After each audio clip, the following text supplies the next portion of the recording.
Today we're with 2017 US Masters champion Sergio Garcia, and he's going to go through his secrets with the driver, which are going to help you.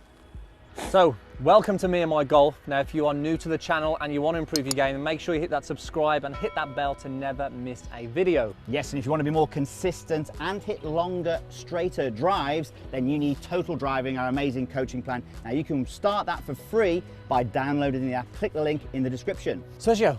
Hello, guys. Great to see you again. Good to see you. How's things?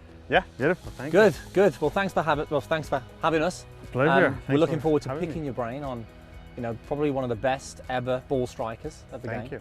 And thanks for dressing. Obviously, you got the memo today. You know, I'm just doing my best. Let's talk about maybe when you get to the range. The viewers at home would love to know what you would do maybe to calibrate, the things that you would do to sort of keep your swing in check. You guys are working all the time and things change, but what are the things that you do consistently to keep things in check with the big stick? Well, I mean, for me there's 3 or 4 things that I kind of have in my mind when I get to the range, and it's not only for driver but for swing itself. So obviously as everyone knows, I'm a lot of a field player, so I like to go with my sensations and a lot, but there's obviously couple little swing thoughts that I want to have when I'm warming up. One of them is making sure I set up right. Sometimes I get a little too open, and then that kind of messes up with my rotation and kind of getting everything compact. You know, sometimes my hips get a little too quick, and then the club gets a little stuck behind. So if my hips are square and my shoulders are square, then it usually is good. You know, then a couple of things, just kind of try to keep it nice and smooth on the way back, kind of tucked in a little bit with the right elbow, and then just as I get through the ball, kind of keep my head up. Make sure that I don't dig down, and just kind of get through the ball and finish nice and strong on my left side. And actually I have it written down in my alarm clock, so when it turns, I'm like, okay, remember those things. Well, let's hit a shot then if we can. I think the key thing with this is that a lot of amateurs, Piers, we see all the time, are very open at the setup as well. So I think, you know, this is something that they can check certainly on themselves to do this as well. So we're on the 6th here at the Floridian. It's a drivable par 4. Last time we had a drive on here, it was John Ron. It was, yeah, it was. So, it was he absolutely punished us in a long driving test. Okay, let's see what he's got. Right side of the green. Yeah, beautiful. Fell a little thin. Ah, there it is. Ah, back right of the green, not bad. Yeah. And just noticing here, Sergio, last time we saw you at Wentworth, you were teeing the golf ball down a lot lower than that. Is there anything, I mean, that's a lot higher than it used to be. Just talk us through the reasons that you've done that, really. Yeah, it's good. Yeah, it's a good thing that you notice. Obviously, yeah, in the last couple of years, I've teed up the ball a lot higher and kind of hit up a lot more than I used to. You know, the way I grew up playing with turbolata and professional balls and stuff like that, you had to kind of hit down on the ball and keep the ball down as much as you could, you know, because of the wind and the spin that you, the amount of spin that you generated with that equipment. Now the game is kind of changed a little bit. It's a lot lower spin, the balls are firmer, the equipment lets you hit with a lot less spin. So if you do that, you don't get everything out of the equipment yourself. So through COVID, I actually kind of got I started thinking about it and stuff, and I got myself to kind of loosen up and start thinking, well, I mean, I'm really not getting everything out of it. So I started teeing it up a bit higher, hitting up a little bit more with the driver, and because of that, you know, I probably gained at least 12 or 15 yards on that period through COVID, and that's a big deal. That is 12 to 15 yards is huge for you over a season, isn't it? That it's massive. It definitely made a big difference for me, and it kind of, I was able to lose that fear of feeling like I had to squeeze the ball every time to keep it under control, and kind of just obviously try to swing the right way, but let the equipment also help me a little bit. Certainly something you guys can learn. I mean, that is really high compared to what you're used to, isn't it? So it's a big change. And it's amazing how that influences how you move, which is really what it's all about. Can we go through some draws? How you would play a draw? By the way, that was 2 degrees up, that one. 2 degrees up, yeah. So that's 2 degrees up. That was nice. Yeah, I used to hit probably at least 2 or 3 degrees down. Yeah, that's a huge difference again, 5 degrees, and that's just really tee height and intention, which is good. Yes. So let's go through some draws, because I think the majority of you watching this would love to know how to play a draw.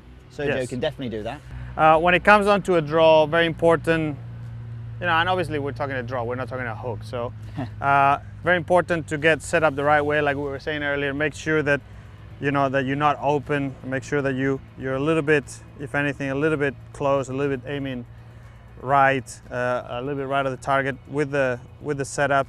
And then what you're going to try to do is kind of swing from inside out and just release the hand. So, but this doesn't mean that you have to kind of get stuck here. You still have to get through the ball, because if you get stuck, there are either 2 things going to happen. One, if you're afraid of hooking it, you're gonna get here and you're gonna block it straight right. The other one, if you release the hands because you're a little bit too far behind it, they're gonna take over and you're probably gonna turn it too much. So it's important to have that feel of swinging from inside to out, releasing, but at the same time making sure that the body keeps going through. I think just watching Sergio there is just amazing, again, for the viewers at home here. Just interesting how he moves his right hand. His right hand's sort of staying down towards the ground, down and over, almost like this forehand tennis shot. Correct, totally. Where a lot of amateurs who slice the golf ball, it is much more sort of this motion. So just doing this is a great way to feel exactly what you're demonstrating there. Just definitely. That right hand's key. And I love my tennis. So. Yes. So let's try to hit a decent friend who plays as well. Yeah, a couple of them. Yeah. Yeah. Let's try to hit a nice draw. The good news is the sun has now gone in a little bit, so we can see this better. Perfect. Yep. Start down the right. Is he going to get a piece that he will definitely get the back of that green? It's coming back. I lost that one. That's good. Okay, we're going to go to some questions from our membership community then, Sergio. First question was from Mike Fitzgerald. A lot of people ask this question actually. How do you maintain focus when things aren't going your way? Well, I mean, it's probably the toughest thing to do. So it is a good question, Mike. You just got to realize 2 things in golf, more than anything else. It's the perfect round doesn't exist. You know, even the great rounds that I played, you always come back and say, oh, you know, that driver that I hit there, I could have hit it better. That shot that I hit there, could have been better. So I think it's important to realize that and realize that, you know, you're gonna miss some shots, but it happens to everybody. So just kind of deal with it, try to forget about it, and be as confident as possible to the next shot. Not missing a shot in 18 holes, it just doesn't happen. So you just gotta realize that that's the way it is, and deal with it the best way possible. I think that, you know, just controlling your breathing, not getting too nervous about it or something like that, and be confident with your next shot. It's important. It's chaos golf, isn't it? Really, it is chaos, and I think the more you accept the chaos out there, the easier it is to deal when it comes along, isn't it? We always talk about expectations and having the right expectations, but most golfers watching this will just expect you to just hit great shots all the time. Yeah, but you don't. And sometimes you hit a great shot that gets a bad break, and that's also a tough moment, and you gotta learn to overcome it, because you know it's the way it is. Okay, then we've got one from Mark Wisniewski. I hope I've got that right. Good man. You described in the past your swing like pulling a bell from the top of the backswing. Can you explain a little bit more what you would say, what this means? Yes, I think that is something that you know, always my dad and we've always talked about, and it's like I was saying, it's a sensation that I have. Obviously, like you were saying earlier, you know, a lot of amateurs from here, they go this way. Yeah. So what I always try to tell them is feel like you're pulling a chain or a bell down. So when you get here, your first move, instead of shoulders and kind of everything going forward, should be down. Yeah. So you pull down, and then you from here, then you can get in that motion that we were talking earlier. Mm-hmm. So if you do this, it's very difficult to come and do that. Yeah.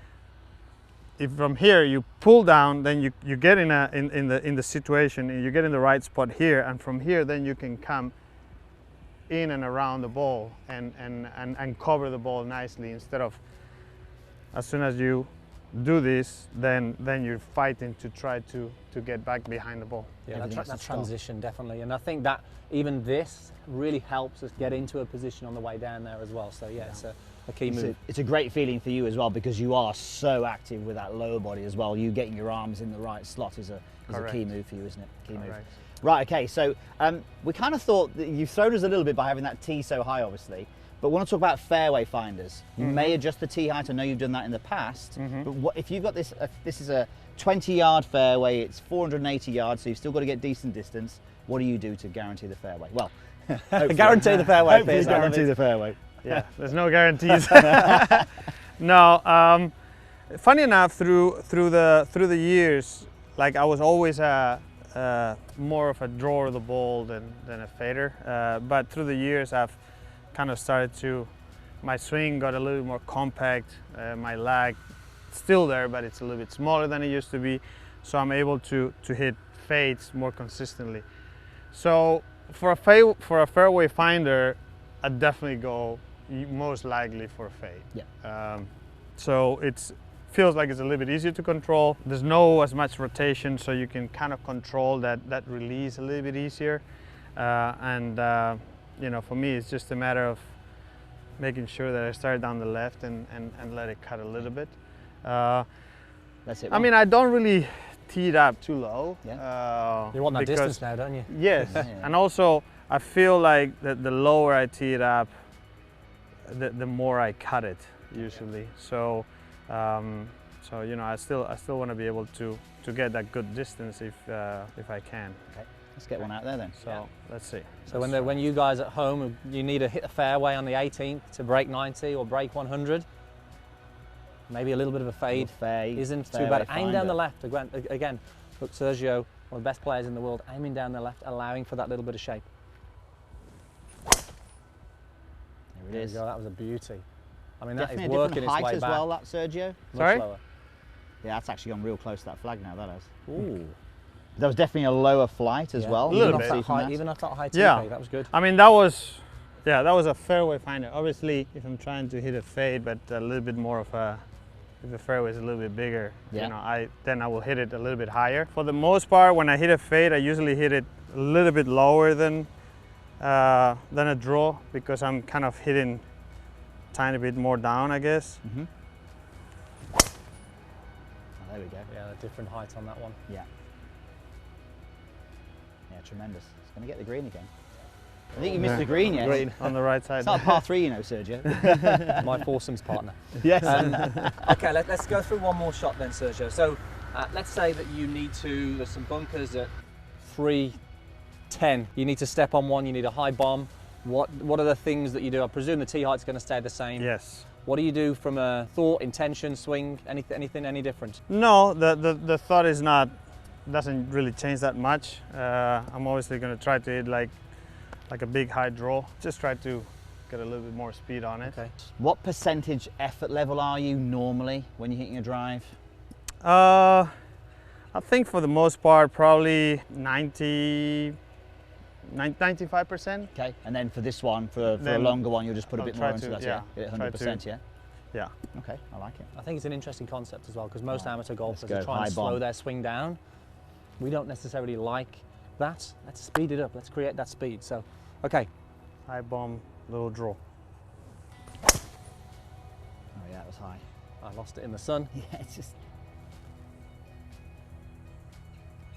Okay, so that has now gone over the green. Did it So turn? it has gone further. Yeah, it was good, it was good, it was good. Sergio, fantastic work. Now, don't forget, if you want to improve your driving, Total Driving is definitely going to help you. Click the link down in the description and download the app today. Sergio. Thank you. Thank Legend. you, boys. Thank you so much, Sergio. as Cheers. always. Fun as always. Thank you.